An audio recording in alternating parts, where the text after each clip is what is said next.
Êtes-vous debout ce matin, au pied d'une montagne qui vous semble infranchissable? Le poids de la journée à venir pèse-t-il déjà sur vos épaules, vous donnant l'impression que la bataille est perdue avant même d'avoir commencé? Peut-être que la voix de vos échecs passés résonne dans votre esprit, murmurant des mensonges de défaite et d'incapacité. Vous regardez les défis qui vous attendent, que ce soit au travail, dans votre famille ou dans votre combat intérieur, et vous vous sentez petit, désarmé et fatigué. Comment avancer quand le doute paralyse vos pas? Comment combattre quand vous vous sentez déjà vaincu? La réponse, mon ami, ma sœur, ne se trouve pas dans un sursaut de votre propre volonté, mais dans la révélation d'une vérité qui change tout. Il existe une prière, une déclaration de foi, qui ne demande pas simplement de l'aide, mais qui s'approprie une victoire déjà acquise. Il existe un moyen de commencer votre journée, non pas en espérant survivre, mais en sachant que vous êtes destiné à triompher. Dans les instants qui suivent, je vous invite à faire ce voyage avec moi. Ensemble, nous allons prier pour transformer la crainte en foi audacieuse et le sentiment de faiblesse en une autorité spirituelle inébranlable. Avant que nos lèvres ne formulent une prière, notre esprit doit saisir une vérité fondamentale. Votre victoire n'est pas un objectif à atteindre, c'est une position de départ. Vous ne priez pas pour devenir un vainqueur, vous priez parce que vous êtes déjà plus que vainqueur.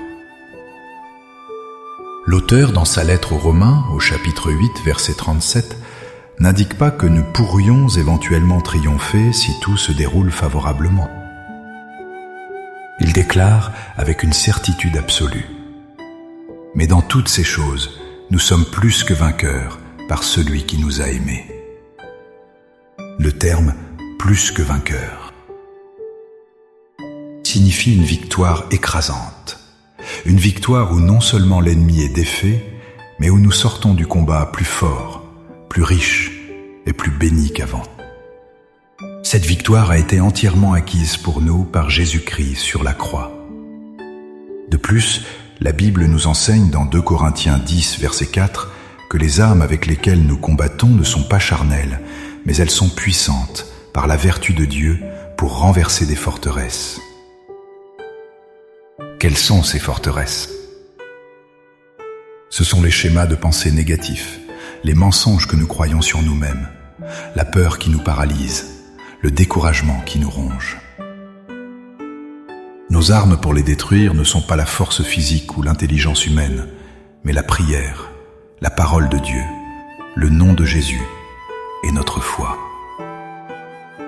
Ainsi, notre requête actuelle n'est pas une expression de détresse venant d'une personne en difficulté. C'est la déclaration de guerre d'un héritier royal qui connaît l'arsenal puissant mis à sa disposition et l'issue finale du combat. Maintenant, avec cette assurance ancrée dans nos cœurs, approchons-nous du trône de la grâce. Unissez votre voix à la mienne. Laissez ces mots devenir le cri de votre esprit. Prions.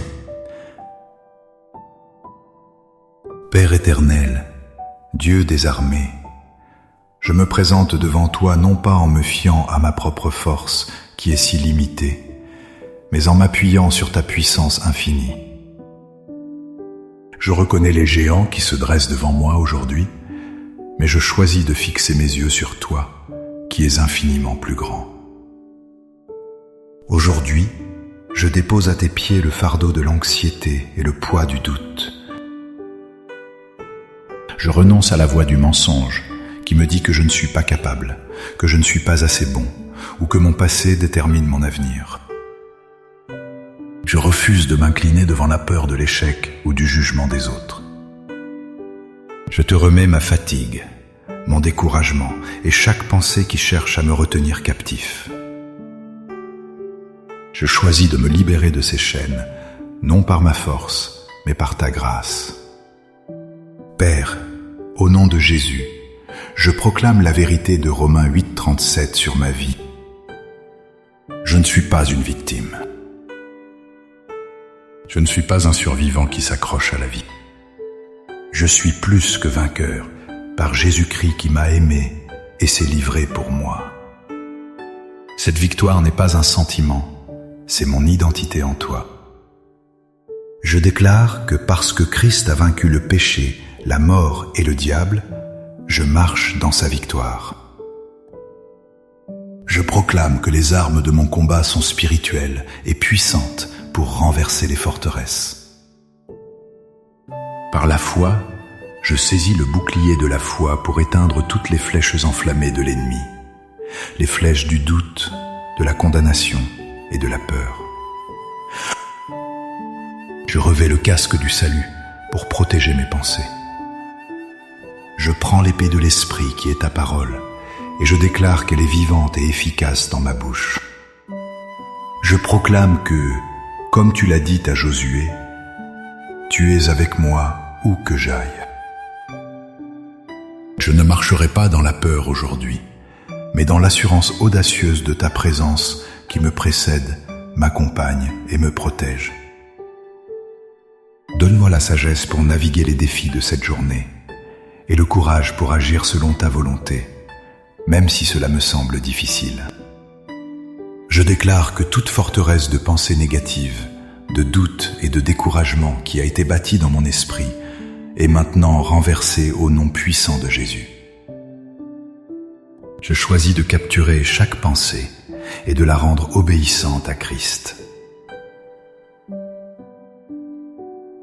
Par la foi, je reçois maintenant ta paix qui surpasse toute intelligence pour garder mon cœur et mes pensées. Je reçois ta force qui se déploie dans ma faiblesse. Je te remercie, Père, car la bataille est déjà gagnée. Je marche aujourd'hui non pas vers la victoire, mais depuis la victoire que tu m'as déjà donnée. C'est au nom puissant et victorieux de Jésus que j'ai prié. Amen. Cette prière n'est pas une formule magique, mais le début d'une marche victorieuse. Affrontez cette journée, non pas comme une victime des circonstances, mais comme un ambassadeur du roi des rois, entièrement équipé pour triompher. Chaque défi est une occasion de voir la puissance de Dieu se manifester à travers vous. Si cette prière a fortifié votre esprit, montrez votre soutien en aimant cette vidéo. Partagez-la avec quelqu'un qui a besoin d'entendre qu'il est aussi un vainqueur en Christ. Et abonnez-vous à notre chaîne pour continuer à bâtir ensemble une foi inébranlable qui déplace les montagnes. Pour sceller cette déclaration de foi dans votre cœur et dans votre esprit, écrivez dans les commentaires « Je marche dans la victoire de Christ ». Chaque commentaire est une bannière de foi que nous levons ensemble, déclarant que notre Dieu règne et que nous sommes plus que vainqueurs en lui. Que la force et la paix du Seigneur soient votre réalité aujourd'hui et toujours. Soyez bénis.